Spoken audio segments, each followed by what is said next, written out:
सोना और चांदी दोनों में गिरावट देखने को मिल रही है। फेडरल रिजर्व के ताजा नतीजों और सख्त संकेतों के बाद गोल्ड और सिल्वर दोनों ही दबाव में नजर आ रहे हैं और लाल निशान में ट्रेड कर रहे हैं।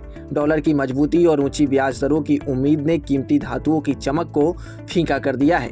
हालांकि आम लोगों के लिए यह राहत भरी खबर हो सकती है, क्योंकि गिरती कीमतों के बीच सोना चांदी खरीदना सस्ता हो सकता है, खासकर शादी और निवेश के नजरिए से। लेकिन सवाल यह है कि अभी खरीदारी करना कितना सही होगा और क्या आगे और गिरावट देखने को मिल सकती है।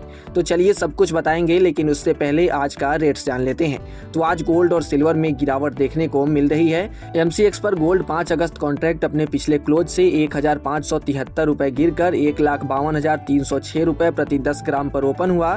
तो वहीं सिल्वर 3 जुलाई कॉन्ट्रैक्ट अपने पिछले क्लोज से 3,807 रुपए की गिरावट के साथ 2,48,000 प्रति किलोग्राम पर ओपन हुआ। कारोबार के दौरान गोल्ड ने 1,52,153 रुपए प्रति 10 ग्राम का लो, तो वहीं सिल्वर ने 2,45,509 रुपए प्रति किलोग्राम का लो बनाया।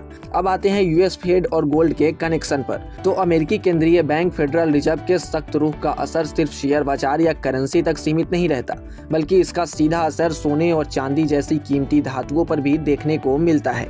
हाल ही में फेड ने भले ही ब्याज दरों में कोई बदलाव नहीं किया हो, लेकिन उसके बयानों और संकेतों ने साफ कर दिया है कि महंगाई अभी भी चिंता का विषय बनी हुई है और आगे चलकर दरों में बढ़ोतरी या उन्हें लंबे समय तक ऊंचा बनाए रखा जा सकता है। यही संकेत बाजार के लिए बड़ा ट्रिगर बनते हैं। दरअसल जब फेड सख्त रुख अपनाता है तो निवेशकों को यह संदेश जाता है कि आने वाले समय में ब्याज दरें ऊंची रह सकती है। ऐसे में बैंक डिपॉजिट, बॉन्ड और अन्य फिक्स्ड इनकम वाले निवेश विकल्प ज्यादा आकर्षक हो जाते हैं, क्योंकि इनमें निवेशकों को निश्चित और बेहतर रिटर्न मिलने की संभावना बढ़ जाती है। इसके उलट सोना और चांदी जैसे एसेट कोई ब्याज या नियमित आय नहीं देते। यही वजह है कि निवेशक अपने पोर्टफोलियो से गोल्ड और सिल्वर को कम करके ऐसे विकल्पों की ओर रुख करने लगते हैं जहां उन्हें सुरक्षित और स्थिर रिटर्न मिल सके। इसके अलावा फेड के सख्त रुख का एक और बड़ा असर डॉलर पर पड़ता है।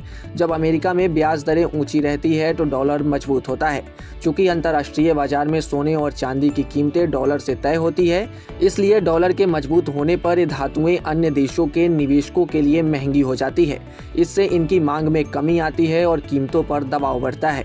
एक और महत्वपूर्ण पहलू है अपॉर्चुनिटी कॉस्ट। जब ब्याज दरें बढ़ती हैं तो बिना ब्याज वाले निवेश जैसे सोने में पैसा लगाए रखने का मौका लागत बढ़ जाती है, यानी निवेशकों को लगता है कि वे बेहतर रिटर्न छोड़ रहे हैं, इसलिए वे सोने से पैसा निकालकर दूसरे विकल्पों में निवेश करना पसंद करते हैं। यही कारण है कि फेड के हॉकिंस संकेत मिलते ही अक्सर सोने और चांदी की कीमतों में गिरावट देखने को मिलती है। कुल मिलाकर फेड का सख्त रुख बाजार की दिशा तय करने में अहम भूमिका निभाता है। यह न सिर्फ करेंसी और इक्विटी मार्केट्स को प्रभावित करता है, बल्कि कमोडिटी मार्केट, खासकर सोना और चांदी भी इससे अछूते नहीं रहते। इसलिए निवेशकों के लिए फेड के संकेतों को समझना और उसके मुताबिक अपनी रणनीति तय करना चाहिए।